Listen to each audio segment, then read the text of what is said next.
Hi guys, welcome to Cinema Hub. आज के इस वीडियो में मैं एक्सप्लेन करने वाली हूँ जिगरा मूवी, जो कि हाल ही में थिएटर में रिलीज हुई है। इस मूवी में आलिया भट्ट ने बहुत अच्छा किरदार निभाया है और इस मूवी में हमें भाई बहन का एक अच्छा बंधन देखने को मिलता है, जहाँ पर एक बहन अपने भाई के लिए सब कुछ कर देती है। अगर आपको ये वीडियो पसंद आए तो लाइक कर दीजिए और अब तक आपने हमारे चैनल को सब्सक्राइब नहीं किया है तो सब्सक्राइब कीजिए। तो चलिए वीडियो को शुरू करते हैं। फिल्म के स्टार्टिंग में हमें एक लड़की दिखाए जाते हैं जिसका नाम होता है सत्या और उसका छोटा भाई अंकुर। जब ये लोग भाई बहन छोटे थे तभी उनकी माँ गुजर गई थी और इनके पापा ने थोड़े दिन बाद इनके सामने ही सुसाइड कर लिया था। और तब से ही अंकुर थोड़ा डरा सा रहता है, पर उसकी बड़ी बहन सत्या उसके सामने कभी भी ढाल बनकर रहती है और फिर समाज के हर एक प्रॉब्लम से वो अपने भाई को बचाती थी। सत्या जब छोटी थी वो भी कमज़ोर थी, पर उसको स्ट्रांग बनना पड़ा अपने भाई के लिए। अपने पापा के मरने के बाद ये अपने बड़े पापा के यहाँ रहते थे, पर उसकी फैमिली ने कभी भी इनको नहीं अपनाया। सिर्फ समाज को दिखाने के लिए उनके बड़े पापा इन दोनों को अपने पास रखते थे। वो कभी भी खुद के बच्चे और इनमें भेदभाव करते थे। सत्या जो है बड़ी होकर अपने ही बड़े पापा के होटल में एक मैनेजर बन के काम करती थी और दूसरी तरफ अंकुर पढ़ाई में बहुत ही आगे था और वो सब में फर्स्ट आता था और उसकी हॉबीज थी कोडिंग और कंप्यूटर। उसको इलेक्ट्रॉनिक चीज़ों में बहुत इंटरेस्ट था और अंकुर चाहता था कि उसके बड़े पापा उसके कोडिंग के प्रोजेक्ट में कुछ इन्वेस्ट करें। और उसके बड़े पापा का एक लड़का था कबीर, जो कि अंकुर के साथ अपने फ़ायदे के लिए रहता था। अंकुर के साथ कबीर जब कहता है उनको इन्वेस्ट करने के लिए, तभी वो उसके कोडिंग प्रोजेक्ट में इन्वेस्ट कर देते हैं। पर सत्या को कबीर पसंद नहीं आता है और वो नहीं चाहती थी कि अंकुर और कबीर दोनों एक साथ रहे। पर अंकुर तो कबीर को एक दोस्त की तरह मानता है, बिल्कुल अपने परिवार की तरह, एक भाई की तरह। उसके बड़े पापा इन्वेस्ट करने के बाद कहते हैं कि तुम दोनों को दूसरे कंट्री जाना होगा, जहाँ पर कुछ और भी प्रोजेक्ट चल रहे हैं और वहाँ पर तुम अच्छे से काम कर सकते हो, और उस कंट्री का नाम है हंसी दाव। अगर ये प्रोजेक्ट सक्सेसफुल रहेगा तो तुम दोनों को ही क्रेडिट मिलेगा। और उसके बड़े पापा बहुत शातिर होते हैं, क्योंकि वो चाहते थे कि अगर ये प्रोजेक्ट सक्सेसफुल रहेगा तो उसके बेटे कबीर को भी उसका क्रेडिट मिले। उस कंट्री के रूल्स बहुत ही स्ट्रिक्ट थे और सत्या नहीं चाहती थी कि उसका भाई अंकुर उसे और इस देश को छोड़ के चला जाए, पर उसके फ्यूचर का सवाल है बोलकर वो उसे हाँ कह देती है और कहती है कि प्रोजेक्ट अच्छे से करना और कोई भी बात हो मुझे कॉल कर देना, तुम्हारी बहन तुम्हारे साथ सदा खड़ी है। फिर ये लोग अपना कंट्री छोड़ के चले जाते हैं हंसी दाव। वहाँ पर जाने के बाद कुछ दिन तो नॉर्मल चलते हैं, पर उसके बाद कबीर जो है ड्रग्स लेना चालू कर देता है और अंकुर को इस बात की खबर तक नहीं थी। फिर नारकोटिक्स वाले कबीर और अंकुर दोनों को ही पकड़ लेते हैं, और वो भी रंगे हाथ। और अगर आपको नारकोटिक्स वाले इस देश में पकड़ ले तो वो आपको सीधा फांसी की सज़ा देंगे, क्योंकि इस देश में लॉ बहुत ही स्ट्रिक्ट है और छोटे छोटे क्राइम को भी बड़ी सज़ा दिया जाता है। और इन दोनों को जेल हो गई थी और ये खबर बाहर फैल चुकी थी और उसके बड़े पापा को भी पता चल गया था इन दोनों के बारे में। और फिर वो बड़े से बड़े लॉयर को हायर करते हैं और वो कितना भी पैसे देने के लिए रेडी थे कबीर को बचाने के लिए। तभी उनका लॉयर बोलता है कि हमें कबीर को बचाने के लिए सारा इल्ज़ाम अंकुर पर डालना होगा। लॉयर कहता है कि हम एक अग्रीमेंट बना लेते हैं, जो कि सिर्फ सत्या और अंकुर को और हम सबको पता होगा। वो कहते हैं कि हम सारा इल्ज़ाम अंकुर पर लगा देंगे तो वो लोग कबीर को छोड़ देंगे। उसके बाद 3 महीने में हम अंकुर को भी छुड़ा लेंगे।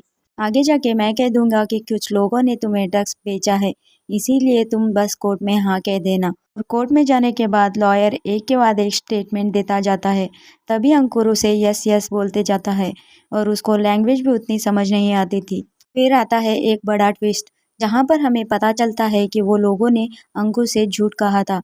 वो लोग 3 महीने बाद उसे छुड़ाने वाले नहीं हैं, क्योंकि 2 महीने के बाद अंकुर को फांसी होने वाला है और अंकुर ने सब कुछ अपने ऊपर डाल लिया था और कबीर जो है अब छूट गया था। उसके बाद अंकुर को एक मौका मिलता है जहाँ पर वो एक कॉल कर सकता था। तभी वो कॉल लगाता है सत्या को और सत्या को सब कुछ पता चलने के बाद मानो जैसे उसके पैरों के नीचे से ज़मीन ही खिसक गई थी। उसने भाई को भेजा था एक इंजीनियर बनने के लिए, पर वो अभी जेल में है और 2 महीने के बाद उसको फांसी होने वाली है और उसकी फैमिली भी नहीं है। और हंसीदा के रूल्स इतने स्ट्रिक्ट है कि फांसी देने से पहले उसको इलेक्ट्रिक शॉक दिया जाएगा। और सत्या को ये सब पता चलने के बाद वो सीधा अपने बड़े पापा के यहाँ जाती है और उनसे बहुत कुछ कह देती है और कहती है कि उसे उस कंट्री में जाने के लिए एक प्राइवेट जेट चाहिए और 2 करोड़ रुपए भी। उन्होंने उसके भाई को मौत के कुएं में धकेल दिया और अपने बेटे कबीर को बचा लिया। अगर उसके भाई को कुछ तो हुआ तो वो कबीर को भी नहीं छोड़ेगी। और उसके बड़े पापा को भी पता था कि सत्या अपने भाई के लिए कुछ भी कर सकती है। उसके बड़े पापा ने प्राइवेट जेट और 2 करोड़ रुपए उसे दे दिए थे और वो प्राइवेट जेट में बैठकर जाने के लिए रवाना होती है। उसके बाद उसे न्यूज़ आता है कि उसके बड़े पापा के होटल में आग लगी है, जो कि सत्या ने ही लगाई थी, क्योंकि उसके बड़े पापा ने अपने बेटे कबीर को बचाने के लिए उसके भाई को मौत के कुएं में धकेला था। वहां पर जाने के बाद वो कंट्री के रूल्स एंड रेगुलेशन सब कुछ जान लेती है और सीधा जाती है जेल में अपने भाई से मिलने। और वो दोनों मिलने के बाद बहुत इमोशनल हो जाते हैं और सत्या कहती है कि वो उसे यहाँ से छुड़ा ले जाएगी अपने देश। फिर उसके बाद सत्या जो है अपने भाई के लिए लॉयर ढूंढती रहती है, पर कोई भी उसको ये नहीं कह रहा था कि वो उसे छुड़ा पाएंगे, क्योंकि जब कोर्ट ने ऑर्डर दे दिया है तो उसका फांसी निश्चित है, पर उसको डिले कर सकते हैं। सत्या ने पूरी उम्मीद खो दी थी और वो एक बार में बैठकर दारू पी रही होती है और अपनी कहानी एक इंडियन को सुना रही थी और इसका नाम होता है भाटिया। और इसका एक लड़का है जो कि हंसीदाव के जेल में है। के कामों की सजा उसके बेटे को मिल रही थी, पर उसने 10 साल पहले ही अपना काम बंद कर दिया था और उसके क्राइम की वजह से उसके बेटे को ले जाया गया है। पर वो भी चाहता था अपने बेटे को छुड़ाना, पर लॉयर ने हाथ खड़े कर दिए थे और सत्या और भाटिया मिलकर दोनों प्लान बनाने लगे कि उन दोनों को कैसे छुड़ाया जा सकता है। तभी भाटिया बोलता है कि मैं एक आदमी को जानता हूँ जिसका बेटा ऑलरेडी जेल में है और वो कुछ सालों पहले पुलिस था, पर अब वो सस्पेंड हो चुका है, वो हमारी मदद कर सकता है। और वो लोग जाते हैं उससे मिलने। तब मुत्तू कहता है कि इम्पॉसिबल है इनको लॉ के थ्रू निकालना। और दूसरी तरफ अंकुर को जेल में टॉर्चर किया जा रहा था और उसके बाल भी काट दिए गए थे और अंकुर की दोस्ती धीरे धीरे कैदियों के साथ हो रही थी और भाटिया के लड़के के साथ भी उसकी दोस्ती हो जाती है। तभी वो कहता है कि हम लोग 2 साल से भागने की कोशिश कर रहे हैं, टनल से निकलने की। और इधर देखते हैं कि सत्या जो है मुत्तू को कन्विंस करने की कोशिश कर रही थी। तभी सत्या कहती है कि हम दोनों फाइट करते हैं, जो जीता उसकी बात होगी।